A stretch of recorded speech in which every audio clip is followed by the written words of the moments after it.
Target bisa bersifat jangka pendek atau biasa disebut incremental target, atau jangka menengah stretch target, dan target jangka panjang atau big highly audacious goal atau BAG. Nah, mengingat BSC juga akan dijadikan pengukuran capaian, maka dalam setiap BSC yang digunakan adalah target incremental. Nah, sebelum menetapkan target incremental tersebut, ada baiknya untuk menetapkan terlebih dahulu baseline-nya yang mencerminkan kinerja saat ini. Ini seperti tadi ini.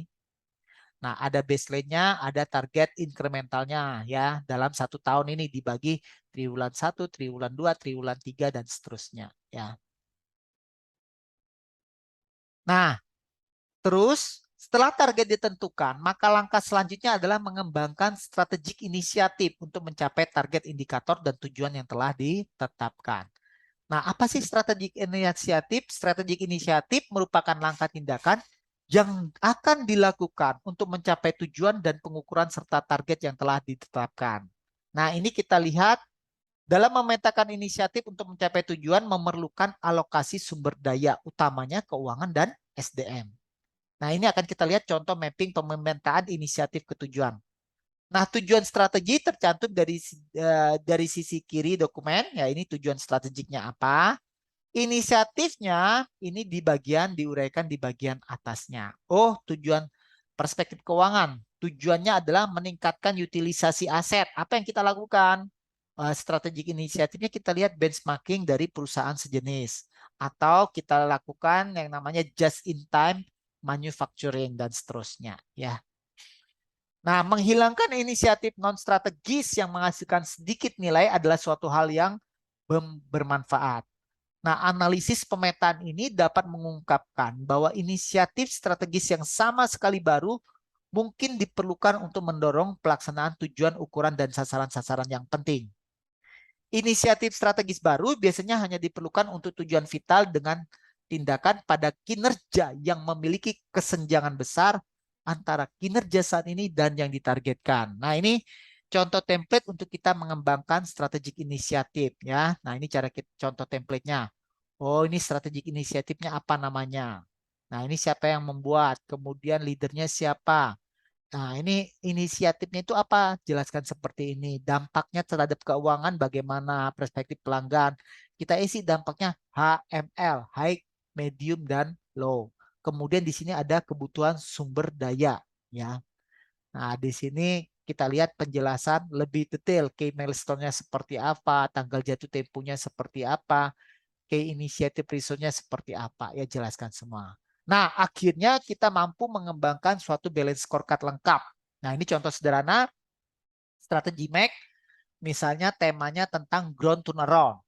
Nah, ground turnaround ini di sini ada aspek keuangan, yaitu meningkatkan profitabilitas, meningkatkan pendapatan revenue, menurunkan plans, ya. Nah, mungkin ini bicara tentang pesawat. Kemudian pengukurannya bagaimana? Kita ukur dari market value, seed revenue, plan list cost. Targetnya berapa? 30% dan seterusnya.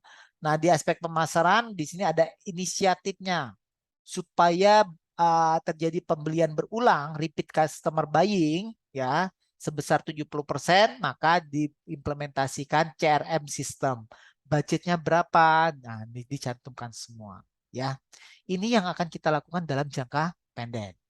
Nah, ini secara komprehensif kita lihat mulai dari visi, misi, strategik temanya, ada international growth, ada operational excellence, ada energy leadership. Kemudian di sini kita masukkan strategik objektifnya, ada reduce cost, increase profit, increase revenue target, pengukurannya seperti apa, targetnya bagaimana, inisiatifnya seperti apa.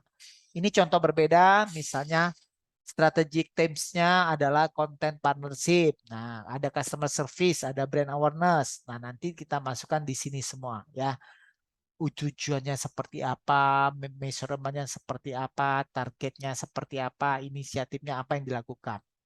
Nah, dalam rangka memaksimumkan efektivitas komunikasi strategi map tersebut, maka harus dikembangkan storytelling yang akan membuat strategi map ini bisa diterima dalam pikiran karyawan. Nah, ini contoh pertanyaan untuk membangun strategi map yang mudah dipahami oleh karyawan. Di bidang keuangan, perspektif keuangan, apakah tujuan dan pengukuran keuangan menggambarkan harapan dari pemegang saham?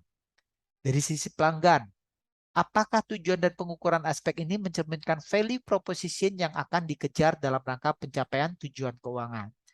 Dari sisi proses internal, apakah kita sudah mengidentifikasi proses internal kunci yang harus kita laksanakan dengan lebih baik dari pesaing dalam rangka pencapaian pemenuhan harapan di aspek keuangan dan aspek pelanggan? Apakah pengukuran pencapaian ini mendorong peningkatan pada hasil di aspek pelanggan dan aspek keuangan? Kemudian ada aspek pertumbuhan dan pembelajaran. Apakah tujuan dan pengukuran aspek ini menggambarkan keterampilan, informasi, dan kesesuaian yang dapat mendukung proses bisnis internal? Nah, pertanyaan keseluruhannya, apakah kita memiliki bauran lagging dan leading indikator pada balance scorecard kita? Untuk peningkatan berkelanjutan, BSC seharusnya mengandung leading indikator jangka pendek, menengah, dan panjang. Apakah kita mempertimbangkan waktu ketika menyusun hubungan tersebut? Apakah BSC mencerminkan keseluruhan strategi perusahaan?